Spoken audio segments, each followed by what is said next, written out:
여러분 안녕하십니까? 라디오 전망대 이용선입니다.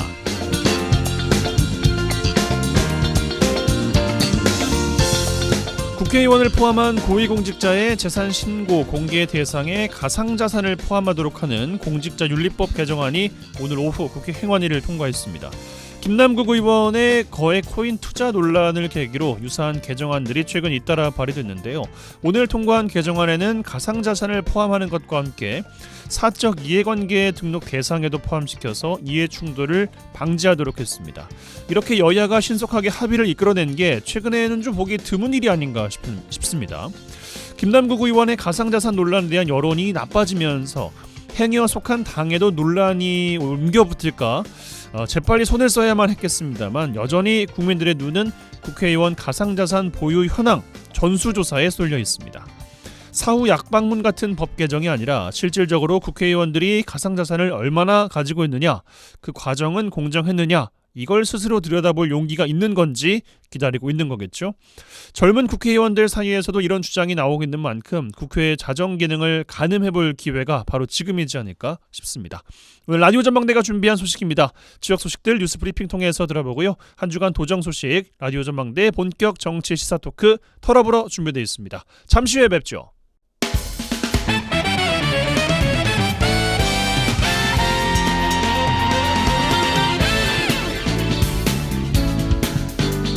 네, 새로운 한 주 5월 22일 월요일입니다. 라디오 전망대 시작합니다. 먼저 우리 지역 뉴스 정리해보죠. 뉴스 브리핑 GBS 뉴스의 차범준 편집장과 함께합니다. 전화 연결되어 있어요. 안녕하십니까? 네, 안녕하세요. 네, 자, 광양에서 시작합니다. 지난주에 포스코 광양제철소 홍보팀 직원의 포스코 자회사 설립에 반대하는 지역사회단체의 사회공헌 활동 지원을 중단하겠다. 이런 막말을 냈다는 의혹과 관련된 소식을 전해드렸습니다. 이어서 이야기를 좀 전해드리면 포스코 광양제철소에 대한 광양시 정치권, 지역사회 반감이 예전과 다르게 직접적으로 표출됐고 광양제철소에서는 즉각 사과 입장을 냈어요. 네, 지난주 포스코 광양제철소 홍보팀 직원이 광양시 한 동사무소를 찾아 포스코 정비자회사 설립을 반대하는 지역사회단체의 사회공헌활동 지원을 중단하겠다 이런 막말을 했다는 보도가 나왔습니다. 실제 광양시에 소재한 지역사회단체의 광양제철소의 지원을 무기로 자회사 설립 반대 활동을 중단시키려 했다는 의혹까지 제기됐습니다. 포스코 광양제철소 측은 사실과 다르다는 해명에도 불구하고 해당 뉴스 보도 이후 곧바로 민주당 광양시 지역위원회와 광양시 공무원 노조, 광양시 의회가 즉각 비난 입장을 내고 포스코에 사과를 요구하고 나섰습니다. 지역사회 분위기가 급격하게 포스코 광양제철소에 대한 반감으로 확산되자 광양제철소는 지역사회 입장 표명 다음 날인 지난 18일 광양제철소 지역협력팀장이 광양시 공무원노조 사무실을 찾아 이진수 광양제철소장 명의의 사과문을 전달하려며 진화에 나섰습니다. 광양제철소 홍보팀의 사과 입장 표명과 이 사과문을 전달받은 광양시 공무원노조는 대시민 사과가 우선이라며 해당 피해 동장과 정인화 광양시장, 서영배 광양시의회 의장을 직접 만나서 사과하라며 홍보팀장을 돌려보냈다고 합니다. 예, 광양제철소가 사태의 심각성을 인식을 하고 곧바로 진화에 나서긴 했습니다만 이 전반에 광양시 지역사회 전반에 확산된 포스코에 대한 반감을 누그러뜨리기에는 다소 역부족 같습니다. 네, 포스코 광양제철소는 광양시 공무원 노조를 방문해 이번 사태에 엄중하게 책임을 느끼고 있고 이런 문제가 다시 발생하지 않도록 최선을 다하겠다고 밝혔습니다. 또한 소통 과정에서 직원의 언행을 관리하지 못한 점, 무엇보다 사적인 자리였다고는 하지만 적절치 않은 발언에 대해 책임을 통감한다는 입장을 밝혔습니다. 노조는 이번 사태와 관련해 포스코 측에 광양시와 시민을 협박한 포스코의 즉각적인 사과와 정비자회사 설립 관련 지역사회단체를 협박하는 부분, 또 시민 여론을 분열하는 행위를 중단하라. 그리고 지역사회와 소통하고 지역의 대표 기업으로서 책임을 다하라고 촉구했습니다. 이와는 별도로 이 서동용 더불어민주당 의원도 이 포스코 관계자를 불러 이번 막말과 관련해 사실관계를 파악하고 지역사회에 사과를 요구한 바 있습니다. 광양시 의회도 의회 개회 기간에 발생한 이번 사태와 관련해 포스코에 대한 비난 성명을 곧바로 냈습니다. 광양시 의회는 이번 막말 사태와 관련해 포스코가 정비자회사 관련 현수막 철거나 무료 급식소, 또 지역이나 단체에 대한 지원 중단을 비롯한 동사무소를 폭파하겠다는 망언을 서슴지 않았다며 행정기관과 시민을 상생의 파트너로 보지 않고 시혜의 대상으로 보는 천박한 인식을 드러내고 있다며 광양의 포스코에 대한 비난 입장을 냈습니다. 포스코가 그동안 정비 자회사 설립과 관련해서 지역사회에 대한 해명, 홍보 활동을 병행해 왔는데 이번 막말 파문 때문에 그야말로 사면초가 입장에 든 것 같아요. 네, 진행자님 말씀대로 포스코의 이번 정비 자회사 설립과 관련해 지역사회에 대한 광양제철소 관계자의 막말 파문은 그동안 포스코가 지역사회를 대상으로 진행해온 이 홍보 활동의 결과를 수포로 만들었다는 분석이 나오고 있습니다. 실제로 이번 막말 파문은 그동안 정비 자회사 설립에 대해 긍정적인 입장을 보여온 지역 일부 경제계의 입지에도 타격을 주고 있습니다. 특히 정비 자회사 설립에 대한 지역사회의 반감에 포스코와 광양시의 상생협의에 합의안 도출이 미뤄진 부분에 대한 지역사회의 불만까지 겹치면서 광양제철소는 회사 가동 이후 지역사회와 최악의 관계를 연출하고 있습니다. 지역 일부에서는 이번 광양제철소의 막말 파문이 광양시의 랜드마크 조성 사업인 이순신 장군 거대 철동상 건립 사업에 대한 광양시 의회의 추경 예산 삭감에도 영향을 미쳤다는 분석이 나오고 있습니다. 해당 관련 소식은 내일 이 시간에 자세하게 전해드리도록 하겠습니다. 예, 알겠습니다. 포스코와 광양시 지역사회 그동안 화합 분위기가 최근에 급격하게 냉각되고 있는 상황입니다. 뭔가 획기적인 돌파구가 마련되지 않으면 지금의 상황이 좀 다소 나아지는 데는 시간이 한참 걸릴 것 같습니다. 예. 자, 여수로 가겠습니다. 여수 지역구 주철현 의원 아들의 네트워크 한의원 개원 관련한 200억 원대 사기 사건에 대한 검찰 구속영장 기각됐다 소식 지난주에 전해드렸죠. 해당 사건 관련해서 주 의원이 처음 공식 입장을 냈어요. 네, 지난주 법원이 검찰이 청구한 주철현 국회의원 아들의 네트워크 한의원 개설과 관련한 사기 사건 구속영장에 대한 기각을 두고 주철현 의원이 처음으로 공식 입장을 내고 검찰이 억지로 사건을 꿰맞추려고 했다 이렇게 주장했습니다. 주철현 의원은 입장문을 통해 구속영장이 청구된 회사 대표가 그동안 언론에 보도된 대로 자신의 아들이라고 처음으로 입장을 표명했습니다. 주 의원은 그동안 공식 입장을 내지 않은 것은 자신의 입장 표명이 또 다른 빌미를 줄 것을 우려해 영장이 기각된 후인 오늘에야 입장을 낸다며 애초에 죄가 아닌 것을 검찰이 억지로 꿰맞추려고 한 것이니 법원의 결정은 당연한 결과이고 법원의 영장 청구 기각이 당연하다고 주장했습니다. 주 의원은 아들의 사업과 관련해서 자신은 해당 사업에 영향력을 발휘하지 않았다 이런 입장도 함께 밝혔죠. 네, 주철현 의원은 해당 사건과 자신의 연관성 여부와 관련해 부부 한의 사이인 아들의 사업에 전혀 관여하지 않아 그간 구체적인 상황을 파악하지 못했고 이번 수사를 계기로 사전과 사업의 전후 관계를 확인하고 위법사항이 없다는 점을 확인했다고 입장을 냈습니다. 주철현 의원은 검찰이 사기 사건으로 수사를 진행한 허위 잔고 증명 논란과 관련해 본점과 가맹점주 간의 실제 금전 거래를 통해 금융기관으로부터 적법하게 발급받은 잔액 증명서를 신용보증기금에 제출했다며 허위 증명이 아니라는 점을 분명히 밝힌다며 아들의 무죄를 주장했습니다. 또한 주철현 의원은 잔액 증명서를 정상적으로 발급받아 마련한 대출금을 사용했고 신용보증기금에 제출한 사업계획서대로 정상 개업이 진행된 이후 연체 없이 대출금을 상환해 왔기 때문에 실제 피해가 전혀 없는 사업이다 이렇게 해명했습니다. 해당 사건 일단 법원이 영장을 기각한 만큼 검찰이 추가 영장을 청구하는 여부 그리고 기소 여부 등에 따라 법적 공방이 이어질 것으로 보입니다. 알겠습니다. 뉴스브리핑 GBS 뉴스의 차범준 편집장과 함께했어요. 고맙습니다. 네, 고맙습니다.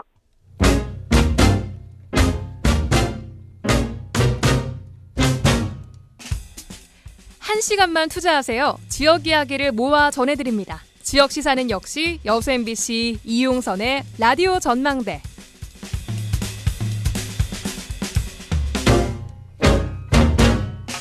네, 매주 월요일 라디오 전망대 본격 정치 시사 토크 털어보러 시작하겠습니다. 민주당 서동용 의원, 국민의힘 천하람 위원장 두 분과 이번 주도 함께할 텐데 먼저 서동용 의원 전화 연결돼 있습니다. 나와 계시죠?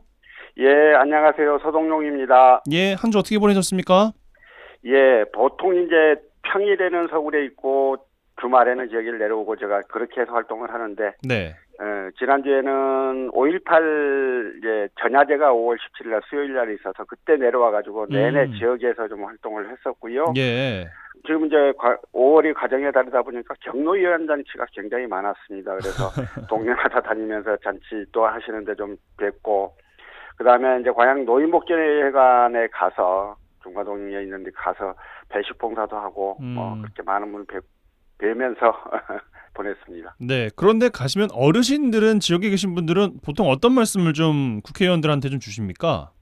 민주당에 대한 실망들이 좀 많으셔서 그런지 잘해 좀 잘 좀 해라 민주당 뭐 이런 얘기를 많이 하시고요. 잘해. 예. 그런 이야기들 하시는 거군요. 예. 알겠습니다. 지난주에 있었던 그 5.18 관련된 이야기인지도 말씀 또 마침 주셔가지고 한 주간 있었던 이야기 중에서 또 빼놓을 수가 없을 것 같아서 첫 질문을 좀 드리면, 그야말로 집결을 했고 윤 대통령도 뭐 2년 연속이다라는 또 이야기들이 많이 나오고 있습니다. 여러 가지 과정들을 좀 지켜보셨을 텐데 어떤 논평을 좀 주고 싶으십니까? 예, 일단 말씀하신 대로 보수 진영의 대통령이 2년 연속 광주를 방문한 것, 그리고 여야 정치권이 총집결한 것, 이건 뭐 긍정적으로 평가할 일이라고 생각해요. 그런데 이제 그걸 빼고는 모두 실망이다 이렇게 말씀을 드리고 싶은데요. 여전히 정부 여당 내에서는 5.18을 폄훼하고 북한의 지령이라는 허무맹랑한 소리가 서슴지 않게 나오고 있는 실정이고요. 대통령의 기념사 역시 실망스럽게 그지없었습니다. 대통령 기념사에서 윤석열 대통령이 굳게 약속했던 5.18 민주화운동 헌법 전문 수록에 대한 언급은 없었죠. 예. 오히려 5월 정신을 언급하면서 자유와 민주주의를 위협하는 모든 세력, 민주주의의 위기를 초래하는 안팎의 도전 이런 걸 언급하면서 맞서 싸우고 투쟁하겠다 이렇게 밝혔어요. 자유와 민주주의를 위협하는 세력, 안팎의 도전, 이게 또다시 전 정부와 더불어민주당을 향한 적대적 발언이라는 지적이 많고요. 언론의 자유를 억압하고 검찰을 앞세워서 공안정국을 조성하는 대통령이 자유민주주의, 인권 이런 걸 언급할 자격이나 있는지 이걸 언급하는 것이 적절한지도 의문입니다. 또 5월 정신 이야기하면서 호남의 산업적 성취를 언급하고 인공지능, 첨단과학 이런 걸 이야기를 했단 말이에요. 이것도 되게 저는 황당하다고 생각하는데요. 5월 정신의 완성은 호남만의 산업적 성취가 아니라 대한민국의 견고한 민주주의의 실현과 주권자인 국민의 안정된 삶이에요. 5월 정신에 대해서 되게 편협하고 협소한 해석을 하다 보니까 윤석열 대통령의 진정성이 더욱 의심을 하게 하는데요. 지난 제주 4.3 기념식에서도 윤석열 대통령은 그 한덕수 총리가 대독한 기념사에서 문화관광 활성화, IT 콘텐츠, 디지털 기업 육성 이런 말들을 했단 말이에요. 그래서 이 말들이 제주 4.3 사건의 역사적 의미를 희석하는 발언이라고 제주도민들이 되게 막 분노하셨던 기억들이 있는데요. 윤석열 정부가 대한민국 현대사의 아픔이나 민주화 과정에 대해서 어떤 인식을 가지고 있고 자그마한 진정성으로 있는지 이런 게 자꾸 의심이 갑니다. 매우 실망스럽고 좀 답답한 마음이 들었습니다. 예, 그러니까 지역에 어디를 가면 관련된 메시지를 낼 때 그 지역에서 좋아할 만한 투자 관련 이야기 하나씩 던져주는 느낌이다 이런 말씀이신 거잖아요. 모든 게 돈이에요. 돈 벌게 해주면 너희들이 다 좋아할 거 아니냐 이런 인식들을 가지고 있는데요. 예. 그게 종합적이고 체계적이지도 않아요. 실현 가능성에 대한 고려도 충분히 하지 않고 발언하는 것들도 많고요. 그야말로 그냥 던져보는 것 수준이다. 저는 그렇게 느껴져요. 알겠습니다. 또 원포인트 개헌 관련 이야기 주셨는데 민주당 내에서는 후속 움직임이 논의가 좀 되고 있습니까? 5.18 정신 헌법 수록은 여야 공이 대선 공약으로 내세웠던 상황이었어요. 그렇습니다. 그래서 이제 민주당에서는 그 이후에 정개특위 등에서도 꾸준히 5.18 정신을 헌법에 수록하자 이렇게 주장을 해왔고 이런 와중에 지난번 이제 5.18 현장에서 이재명 대표가 개헌을 해야 되는데 우선 다른 게 합의가 잘 안 되면 우선적으로 5.18 정신을 헌법에 넣는 원포인트 개헌이라도 하자 이걸 여당과 당대표실에 제안을 한 거고 일단 우리 당에서 이제 제안을 이제 한 상태니까요. 국민의힘의 좀 반응을 기다리고 있어야 될 것 같습니다. 네, 알겠습니다. 윤석열 정부와 또 보수 정당 이야기 또 한 김에 이야기 조금 더 해보면 이번에 전원 참석령 또 소속 의원에게도 내렸고 대통령도 2년 연속 찾았고 그럼에도 불구하고 호남에 대한 의미를 정부에서는 좀 어떻게 읽고 계신지 거기에 대해서 이야기를 좀 더 주실 만한 게 있을까요? 예. 최근에 한 여론조사를 봤더니요. 5.18 민주화운동 관련한 정부와 여당의 정책과 행보에 얼마나 진정성이 있다고 느끼느냐라고 질문을 던졌더니 예. 부정적 응답이 72%였어요. 압도적이에요. 지난 대선하고 지방선거 과정에서는 이준석 전 대표 등이 호남에 대한 전략적 움직임이라도 보였지요. 근데 그 이후 윤석열 정부에서는 그런 모습조차 보이지를 않고 있고요. 예. 선거 때 반짝 내려오거나 말로만 강조 또는 5월 정신을 이야기하면서 진정성 있는 행동을 전혀 하지 않고 있기 때문에 이제 이러한 일들이 지금 김재원 전 최고위원 5.18 망언에서 그대로 드러났다고 저는 보는 건데요. 그 망언에 대해서 여론이 악화되니까 떠밀리다시피 해서 징계를 내리긴 내렸어요. 근데 문제는 언론에 그 발언이 처음 보도됐을 당시 이 문제에 대해서 당 지도부나 대통령실 아무런 언급도 안 했거든요. 이러한 행태들을 보면 과연 정부 여당이 호남에 대해서 어떤 진정성을 가지고 있는지 이게 늘 좀 많이 아쉽고 궁금할 수밖에 없는 그런 상황들이 반복되고 있다고 생각합니다. 예. 국민의힘 이야기는 이 정도로 해보고요. 앞서 또 서 의원께 드렸던 질문 중에서 지역에서 어르신들 찾아뵈면 무슨 말씀 좀 들으세요라고 이야기를 들었을 때 뭐 잘 좀 해 뭐 이런 이야기들 들으셨다고 이야기해 주셨는데 예. 오랜만에 민주당에서도 호남에서 결집을 했잖아요. 예. 민심을 혹시 좀 읽는 계기가 되셨습니까? 계속 지역을 다니니까요. 예. 많은 분들이 이제 민주당에 대해서 말씀하시는 쓴소리들을 이제 많이 느끼죠. 일단 민주당이 제대로 하지 못하고 있다라고 하는 생각들을 굉장히 많이 가지고 계시는 것 같고요. 지도부도 다 같이 이제 모인 자리였잖아요. 예. 근데 이제 늘 호남에 대해서는 민주당이 하여튼 늘 부채의식 비슷한 게 있지요. 그래서 호남의 민심에 늘 민감해하고 호남 정세의 변화에 대해서 많이 관심을 갖고는 하는데 지금 이제 최근에 일련의 움직임들에 대해서 호남에서 많이 좀 실망하고 이런 모습들이 있다는 걸 저희도 이제 지도부한테 계속 보고도 드리고요. 말씀을 드리고 있는데 아직은 뚜렷하게 이제 그 부분에 대한 대책들이 나오고 있는 것 같지는 않고 무엇보다도 저희가 늘 강조하는 말이 호남은 민주당의 심장입니다. 뿌리고 근원이고요.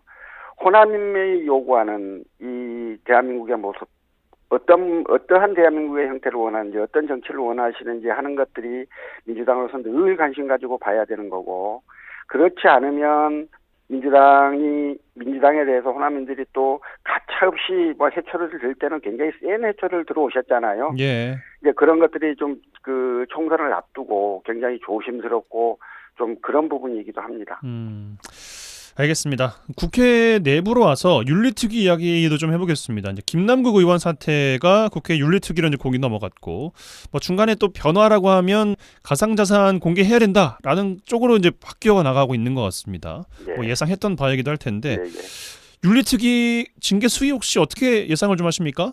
징계 수위가 어떻게 될 건지 이걸 예측 가능하지도 않고 또 예측을 하는 게 의미가 있을까 싶기도 해요. 예. 우선 윤리특위 안건이 올라갔으니까 윤리특위 내 자문위원회 등이 이제 가동되지 않겠습니까? 여기에서 다양한 의견들이 나올 거고 사실조사를 좀 해야 할 겁니다. 그래서 철저하게 진상규명이 되는 게 먼저고 그래서 그걸 기반으로 해서 징계 수위가 결정이 될 거니까요. 아직은 좀 저희가 예측하기는 어렵습니다. 현재 저희는 언론에 보도된 내용들을 가지고 좀 추측하는 정도 있잖아요. 그래서 이런 정도를 가지고는 좀 부족하니까 윤리특위에서의 진상규명 결과를 좀 봐야 될 것 같고 근데 이 문제에 대해서 여야가 모두 국민들의 따가운 시선을 다 느끼고 있는 거여서요. 예. 그래서 이 부분에 대해서 뭐 약하게 하자고 이렇게 강하게 주장하기도 어려울 것 같고요. 일단 결과 사실관계가 규명되는 그 수준에 맞춰서 해야 될 거라고 생각합니다. 예, 인식은 뭐 비슷하게 할 수 있을지는 모르겠습니다만 대응에 있어서는 이제 완벽하게 갈리고 있는 거잖아요, 여야가. 예. 뭐 공동 징계안 뭐 이런 것까지는 가능하다고 보십니까? 진상이 규명되고 그 나온 내용들에 대해서 그걸 기초로 해서 여야가 이야기해서 뭐 방안들을 찾는 건 충분히 가능할 거고요. 예. 그렇게 풀어나가야 한다고 생각합니다. 근데 이제 지금도 계속 국민의힘은 계속 민주당을 공격하고 비난하고 뭐 이런 것들 주로 이렇게 하고 있는 거잖아요. 계속 전선을 확대하려고 노력하고 있고요. 그래서 그 공동징계안 이런 것들이 서로 간에 신뢰가 있어야 가능한 일일 텐데 어느 정도 가능할지는 조금 더 지켜봐야 될 것 같다는 생각은 있습니다. 알겠습니다. 지역으로 좀 오겠습니다. 앞서 뉴스 브리핑 시간에서도 관련 내용 전해드렸는데 포스코 홍보팀의 동사무소 가서 한 직원분께서 사회공헌 활동 지원 중단 가능성도 이야기를 하면서 그러니까 이제 자회사 관련해서 협조하세요. 이제 이런 뉘앙스였다는 거 아니겠습니까? 예. 관련해서도 메시지를 주신 것 같은데 총평을 좀 부탁드리겠습니다. 처음에 이 문제가 발생을 했을 때 제가 포스코 측에 와서 그 사안을 좀 설명해 주시라라고 이야기를 했더니 과장된 말입니다. 뭐 그런 이야기 한 적 없습니다. 이제 이런 식이었고요. 그래서 일이 커졌어요. 그러니까요. 예. 그래서 이제 좀 강력하게 말씀을 드렸고 이후에 이제 상황에 대해서는 어느 정도 나온 것 같은데 광양시 공무원 노조에서 이 문제에 대해서 항의하는 내용들을 발표하니까 예. 포스코 소장님께서 공무원들께 미안하다고 입장을 내셨어요. 그렇죠. 저는 이게 너무 황당해가지고요. 왜 공무원들에게 미안하지요? 시민들한테 미안하지 않습니까? 이 사안을 저는 굉장히 잘못 보고 계신 것 같아요. 전체적으로 그날 그 포스코 직원이 했다는 말씀, 뭐 지원을 끊겠다 어쩌고 하는 것들이 공무원들에 대한 게 아니라 그 효과는 직접 시민들에게 돌아가는 것이잖아요. 예. 무슨 지역에 대한 지원을 제발 그 포스코가 무슨 선입이 서서 주수주시 그러지 마시기 바라고요. 이 문제를 정말 시민들에 대한 문제로서 바라봐 주셨으면 좋겠고 정식으로 시민들에게 그 사과하고 이 문제로부터 촉발된 여러 가지 것들에 대해서도 좀 답을 정확하게 주셔야 한다고 생각해요. 관련된 이슈와 초기 대응, 그다음에 중간에 풀어가는 모습들을 봤을 때 지역에서는 뭐 포스코 포항제철소는 모르겠는데 광양제철소는 지금의 인식이 딱 그냥 그 정도 다 드러났다고 생각하시는 분들도 계시는 것 같더라고요. 그렇게 말씀하시는 분들이 계시더라고요. 예. 사실은 예전에도 한번 그런 말씀을 드렸지만 포항과 광양은 포스코를 대하는 시의 태도가 많이 다릅니다. 포항은 굉장히 단호하고요. 지역의 이익 발전을 위해서 포스코하고 막 많은 부분들에 있어서 요구도 하시고 뭐 이렇게 해요. 근데 광양은 늘 포스코에 대해서 그 지역에 뭐 어떤 걸 요구할지에 대한 정확한 계획도 없고 뭐 전략도 없어 보입니다. 그런 것들 때문에 포스코에서 광양시는 굉장히 부드럽고 좋은 사람들이고 저 포항은 조금 그렇지 않다 뭐 이런 식의 표현들도 써요. 그래서 이제 이게 칭찬으로 저는 들리지 않았거든요. 그래서 이번 기회에 정확하게 광양시가 포스코하고 광양 시민들하고 어떻게 협력적 관계를 형성할 수 있을 것인지에 대해서 제대로 된 인식을 하고 포스코하고 그 좀 논의할 수 있는 그런 자세들을 갖춰야 할 필요가 있다고 생각하고요. 이번에 이제 처음으로 광양시 의회가 이제 항의를 하고 지금 쭉 그 행위들을 이어가고 있지 않습니까? 예. 광양시의 이런 변화가 광양시에도 좀 적용이 됐으면 좋겠다는 생각이 있고요. 절대로 지자체가 또는 광양 시민들이 기업을 못 살게 해서는 안 될 것입니다. 그런데 서로 상생하기 위한 상호 진정성 있는 노력과 대화는 반드시 필요한 것이죠. 그러한 자세들이 좀 회복됐으면 좋겠다 싶습니다. 알겠습니다. 한 가지만 더 여쭤보겠습니다. 그 의대 정원 관련해서 이야기들이 좀 나오고 있습니다. 우선 뭐 한겨레나 기타 언론들에 보니까 내년 정원은 동결이 됐는데, 그러니까 의대 전체 정원에 대한 이야기인데 25년 의대 정원은 뭐 한 500명이 늘어날 전망이다. 뭐 이런 이야기도 있고, 그러니까 모레 24일에 의협과 이제 회의가 있다고 들었거든요. 관련해서 어떻게 좀 이야기를 듣고 계십니까? 일단 한겨레에서 그런 보도가 있었고요. 근데 그에 대해서 복지부가 의대 정원 확대가 결정된 바 없다라고 하는 입장을 바로 발표를 했어요. 예. 그래서 이제 복지부에서는 뭐 숫자를 여러 개 검토했고 여러 안 중에 뭐 이러저러한 그 안들이 있는데 어떤 것도 지금 의정 협의를 거치지 않고는 뭐 결정하기 어려운 문제여서 지금으로서는 숫자에 대해서 또 연도에 대해서 정확하게 말씀드리기는 어렵다 이런 자세들을 유지하고 있는 것 같습니다. 예. 이제 이게 이제 언론에 한번 터졌으니까 저 언론에 나온 내용을 가지고 이번에 의정 협의에서도 좀 논의가 좀 진행이 될 텐데요. 어쨌든 그날 복지부가 좀 적극적으로 의사협회를 좀 더 설득할 수 있는지 여부가 그때 나올 것 같으니까 그때 상황을 좀 봐가면서 이후 대응 방안들은 또 고민을 해야 될 것 같습니다. 예, 뭐 관련해서는 의대 신설보다 기존 의대 정원을 뭐 늘리는 방안이 검토되고 있다. 뭐 이런 이야기도 있던데 요거 역시 그런 좀 보도가 있었죠. 예. 요것도 이제 열어봐야 하는 겁니까? 일단 그런 이야기 역시 이제 복지부에서는 결정된 바 없다 이런 태도여서요. 의대 신설과 그다음에 그 의사 정원 확대의 문제는 지금 다른 지역의 경우에는 다 그 문제가 없어요. 근데 전남만 광역 지자체 중에 그 의대가 없기 때문에 의대 신설을 요구하는 거거든요. 예. 그래서 예전에 문재인 정부 당시에도 1년에 400명씩 의사정원을 10년간 늘리겠다. 그다음에 공공의대 만들겠다. 그 외에 의과대학이 없는 전라남도에 의대를 설치하겠다는 걸 별도의 정책으로 말을 했었습니다. 그러니까 이번 의사 정원 확대 문제도 그거는 전국적으로 정원을 늘리는 문제하고 전라남도에 의대를 설치하는 문제는 좀 다른 트랙에서 논의가 돼야 되는 문제라고 생각합니다. 알겠습니다. 이번 주 인터뷰 이 정도로 마무리하겠습니다. 서동용 의원과 함께했어요. 고맙습니다. 고맙습니다.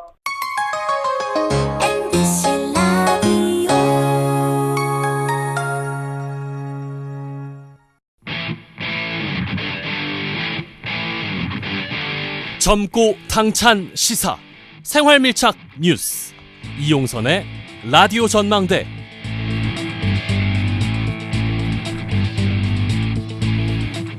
네, 털업으로 이어가겠습니다. 이번에는 국민의힘으로 가죠. 순천 광양 곡성 구례갑 당협위원장 천하람 변호사 전화 연결되어 있습니다. 나와 계시죠? 네, 순천만 정원의 남자 천하람입니다. 네. 이번 주에도 좀 자주 가셨어요, 순천만?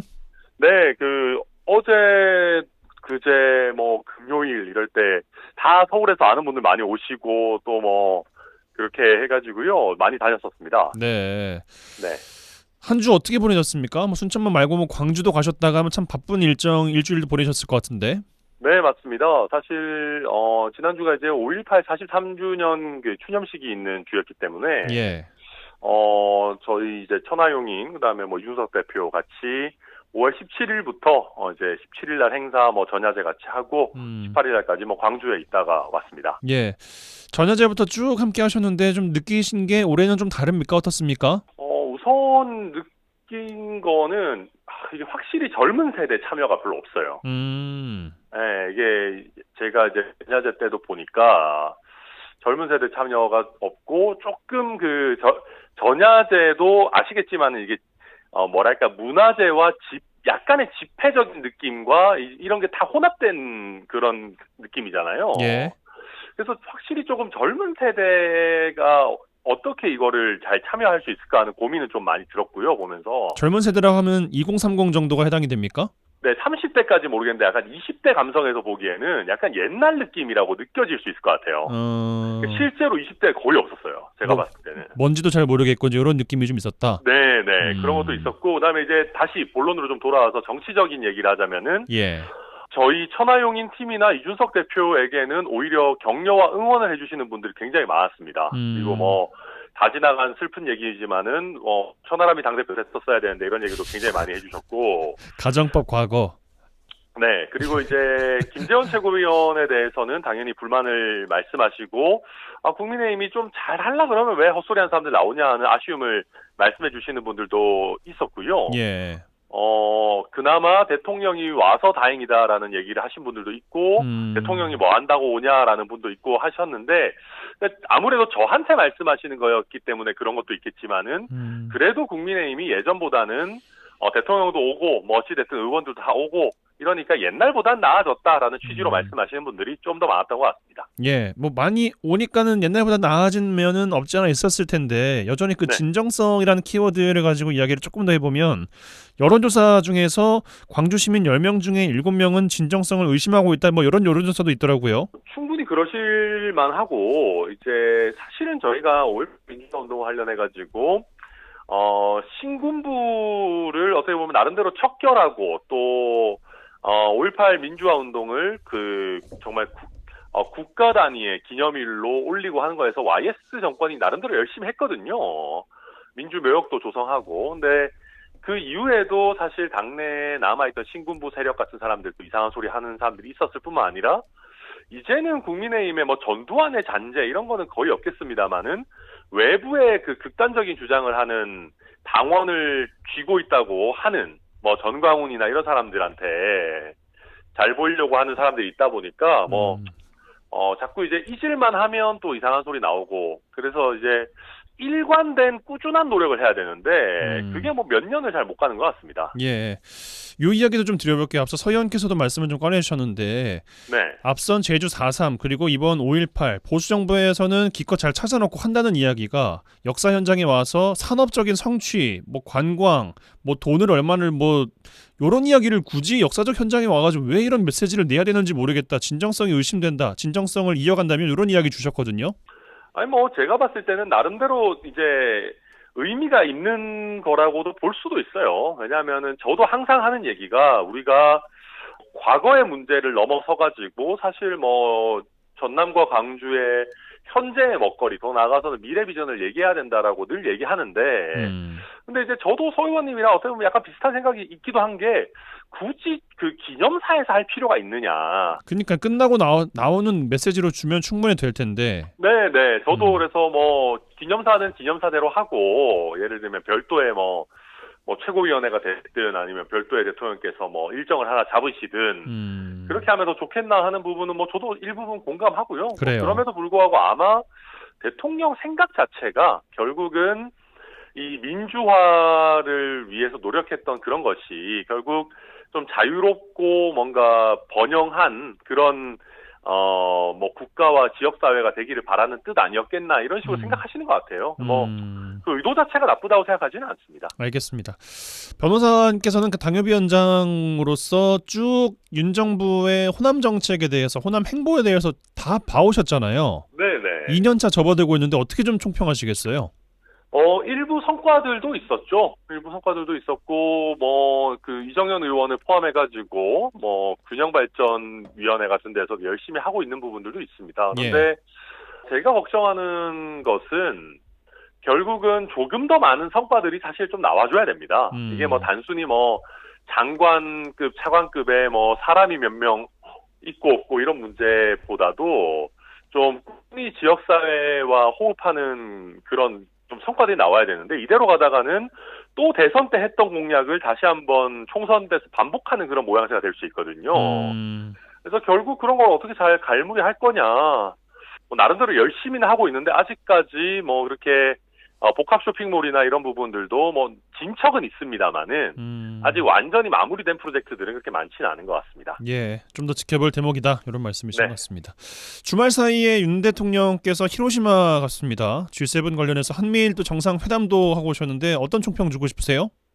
가서 보면 전체적으로 분위기가 좋아요. 일단은 바이든 대통령이 굉장히 이제 우리 대통령을 환대하고 또 한미일의 공조라든지 부분에 대해 가지고도 분위기가 굉장히 좋은 것은 맞습니다. 그런데 이제 우리가 이게 안보 면에서의 그 어떤 삼각 공조 이런 걸 넘어가지고 우리 경제적인 측면에 있어서 실리를 어떻게 챙길 것인가 하는 부분은 여전히 좀 숙제로 남아있는 부분인 것 같고요. 특히 저는 그 오염수 문제에 대해서는 이거는 우리가 아무리 일본과 관계 개선이 필요하고 하다 하더라도 조금 더 우리도 엄격한 스탠스를 지니는 게 더 낫지 않나 그렇게 보고 있습니다. 예. 말씀하신 시찰단 이야기도 나와서 이야기인데 네. 단장만 인터뷰에 자주 나오시는데 나머지 다른 분들은 명단 공개도 안 하고 떠날 때 단장만 그 모습에 나왔다는 거 아니겠습니까? 공항에. 네. 먼저 떠나신 건지 어쩐지 모르겠는데 언론을 피하고 있는 것 같다는 이런 언론 보도도 나오던데 이 우려를 스스로 더 사고 있는 것 아닌가 이런 생각도 좀 들어요. 어떻게 보십니까?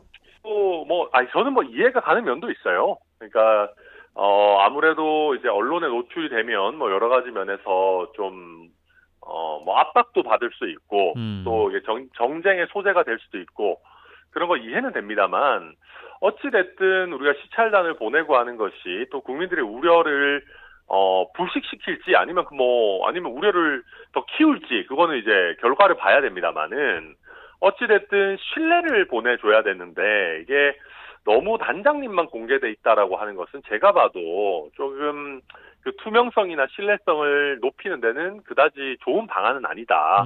저도 그렇게 봅니다. 예. 알겠습니다. 또 어떤 내용을 들고 올지도 지켜볼 대목인 것 같습니다. 이 관련해서는 다음 주에 또 여쭤볼 수 있을 것 같아요.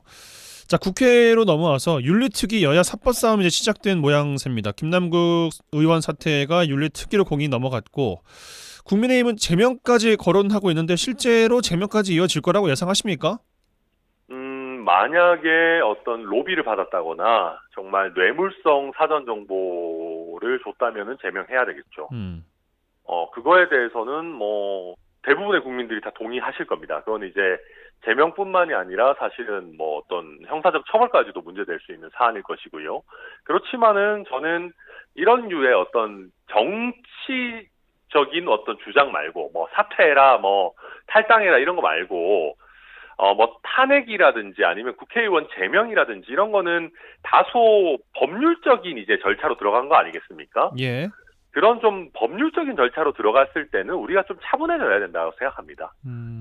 제가 과거에도 뭐 박진 외교부 장관이나 이상민 장관에 대해서 민주당이 탄핵을 꺼냈을 때 이게 정치적으로 그만둬라라는 거는 얼마든지 정치 공세를 할 수가 있지만은 이게 법적인 절차에 있어서는 우리가 좀 차분해야 된다라는 같은 취지의 말씀을 드린 적이 있는데 예. 저는 김남국 의원에 대해서도 우리가 국민들께서 보시기에 꼴 보기 싫다는 것만으로 의원직 제명을 할 수는 없거든요. 그러니까 조금 차분하게 어떤 내용이 나오는지를 지켜볼 필요가 있다. 뭐 그 의견입니다. 알겠습니다. 국민의힘에서는 여야 공동 징계안 또 이야기를 했는데 앞서 서 의원께서 질문 드렸을 때 관계가 그러니까 여야 관계가 정상적일 때, 뭐 합리적일 때는 모르겠습니다만 물론 이제 그 결과가 나와 봐야 된다라는 전제를 까셨어요. 네. 정쟁만 난무한 이 상황에서는 좋게 볼 수 있을까 싶긴 하다. 이제 이런 정도의 말씀 주셨거든요. 그러니까 이제 뭐든 다 뭐부터 먼저 할까의 문제인 겁니다. 근데 이제 김남국 의원 징계 문제는 여야가 온도차는 있지만 예. 이게 부적절하다라는 거에 있어서는 거의 대동소이한 것 같거든요. 예. 제가 사실 민주당 의원분들이나 민주당에서 정치하고 있는 뭐 분들이랑 얘기를 해봐도 오히려 저희보다 김남국 의원을 더 탓하시는 분들도 많아요. 그러니까 물론 김남국 의원이 민주당에 끼친 해가 크기 때문에 그런 것도 있겠습니다만, 그래서 그 민주당의 강성 지지층을 의식해서 좀 이렇게 김남국 의원을 옹호하는 분들이 소수 있지만 그런 분은 민주당 내에서도 소수인 것 같거든요. 예.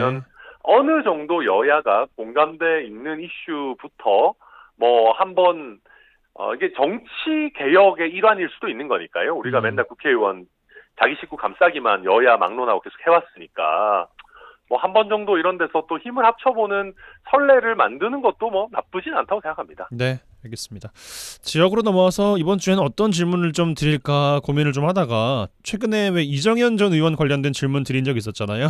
네네. 나오실 것 같으냐 아니면 뭐 어디로 나가실 것 같으냐 이런 질문들. 허석 전 시장의 피선거권이 현재로서는 박탈될 것 같은 상황입니다. 그러니까 공직선거법 네. 위반으로 최근 1심이 나왔는데 벌금 300만 원. 요거는 피선거권 제한되는 거잖아요. 네, 아직 확정은 되지 않았습니다만은 그러니까요.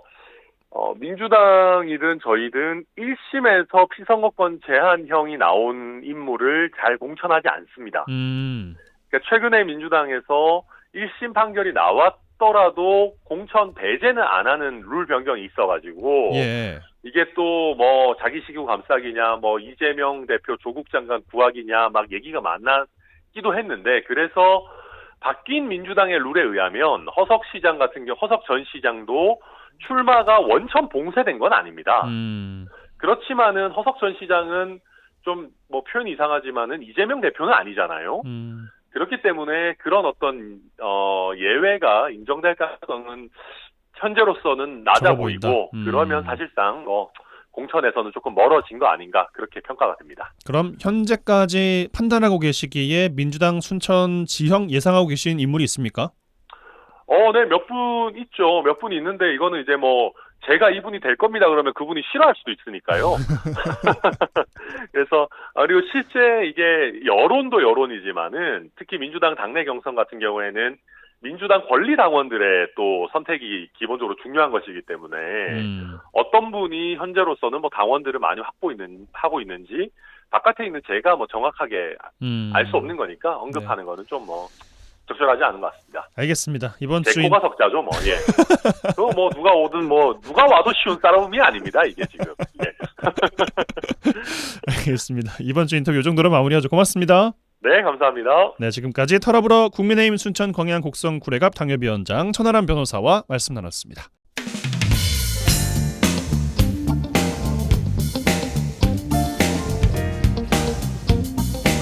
네, 한 주간 주요 도정 소식 살펴보겠습니다. 전라남도 대변인실 방준환 사무관 전화 연결돼 있어요. 안녕하십니까? 네, 반갑습니다. 네, 첫 소식이에요. 여수와 경남 남해를 잇는 해저터널 올해 안에 착공이 돼요. 예, 그렇습니다. 말씀하신 여수에서 남해 해저터널 건설 사업 실시 설계 적격자로 DLENC 컨소시엄으로 최종 가려졌습니다. 지난해 6월 입찰 공고 후 해저터널 입찰에는 DLENC와 롯데건설, 또 포스코 ENC 등 이 세 개 컨소시엄이 참여했는데 여기서 DLENC 컨소시엄은 가장 높은 기술 점수를 받아서 최종 선정이 됐습니다. 이 해저터널 건설 사업은 연내 일단 착공을 목표로 즉시 상세 설계에 들어가면서 8년간 공사를 거쳐 2031년 이제 개통이 됩니다. 여수서 남해 해저터널은 여수 신덕동에서 남해 서면까지 영호남을 연결하는 총 8.85km로 이 중에 해저터널이 5.76km의 4차로 국도 사업인데 국비 6,974억 원이 여기에 투입이 됩니다. 아무래도 해저터널이 개통되면 양 지역 통행 시간이 1시간 30분에서 10분 이내로 단축되니까 지역 간 인적 또 물적 교류로 막대한 경제적 효과를 낼 것으로 기대하고 있습니다. 네, 또 전남도가 우수 인재 유출을 방지하기 위해서 지역 인재 채용 우수 기업 13곳을 선정해서 성과급을 지원하네요. 예, 대상으로는 근로자 수 50명 이상인 전남 지역 기업이 되는데요. 여기에 지역 인재 신규 채용 인원이 3명 이상 돼야 신청이 가능합니다. 올해는 신규 채용 비율이나 또 근로자 수 증가율, 지역 인재 채용을 종합적으로 평가해서 13개 기업을 선정해 성과급으로 지역 인재 신규 채용 근로자 1인당 50만 원과 채용 인원에 따라서 최대 1,000만 원을 지원합니다.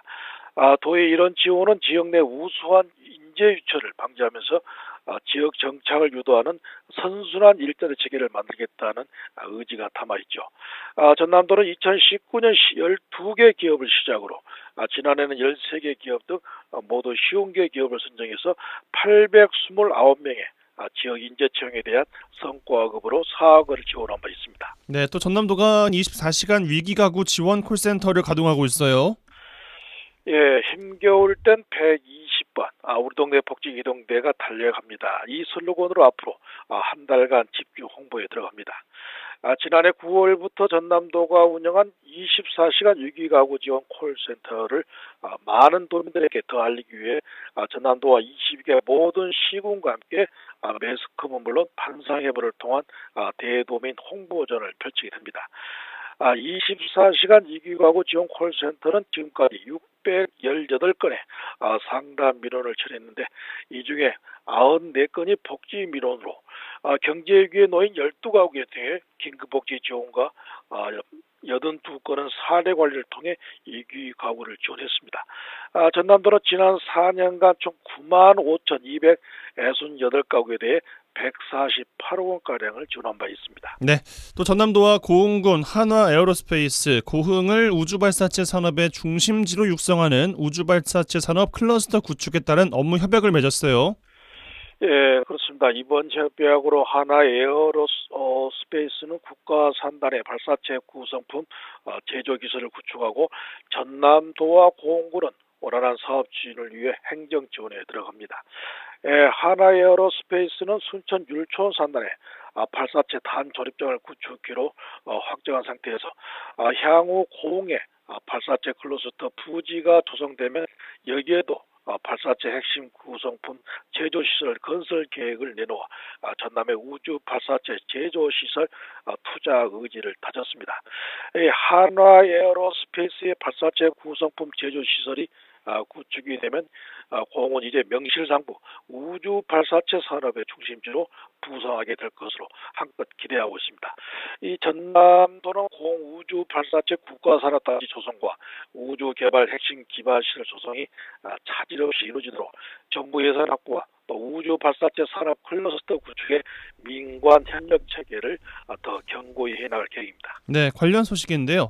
고흥 우주 발사체 국가산단의 성공을 위한 정부와 지자체 간 협력을 통해서 또 적극 지원에 나선다는 또 뉴스예요. 예, 그렇습니다. 최근에 고흥시에서 가진 국토부와 전남도 또 고흥 간의 현안에 의해서는 정부 차원의 국지 국채간 지원책들이 쏟아졌습니다. 특히 지난 3월 최종 후보지로 선정된 공우주 발사체 국가산업단지는 공복내면 내나라도 일대에 3,800억을 들여 2030년까지 173만 제곱미터 규모로 조성한다는 계획을 세웠는데, 이 국가산단은 전남도가 야심차게 추진하는 우주 발사체 산업 클러스터 핵심 사업이 돼 클러스터 조성에 탄력을 기대한 게 사실입니다. 반갑게도 정부에서는 국가산단의 성공을 위해 기업 유치는 물론 접근성과 정주 여건 개선까지 중앙부처가 직접 나서 지원하겠다. 그리고 광주서 공우주센터 간 고속도로 건설을 위해 노력하겠다. 이런 지원도 이끌어냈습니다.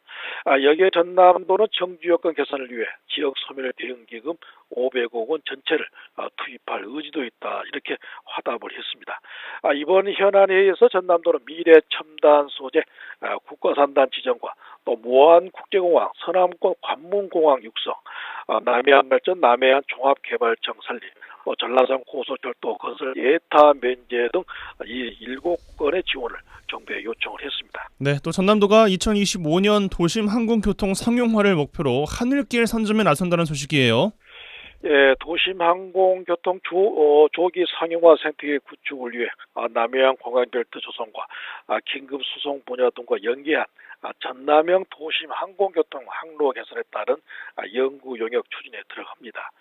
이번 연구 용역은 2024년 4월까지 1년간 이루어지는데, 대한항공과 대우건설 등이 여기에 참여한 가운데 여수와 고흥, 신안 이론을 대상으로 항로를 개선해 수직 이착륙 비행장 최적지 분석과 또 중대형 드론을 활용한 해랑의 적합도를 검증하게 됩니다. 도는 이번 과제를 통해 도심 항공교통 산업의 본격 도입을 위한 선행 단계의 신뢰도와 안전성을 확보해서 본격적인 사업 준비 체제에 들어가는데, 전남도는 무엇보다 지역 특색에 맞는 도심 항공교통 개설을 통해 남해안권 관광과 섬지역 긴급 수송, 재난 이런 전남의 신성장 동력 산업으로 자리매김할 수 있도록 우리가 중점을 둬서 추진할 계획입니다. 네, 전라남도 대변인실 방준환 사무관과 함께했어요. 고맙습니다. 고맙습니다.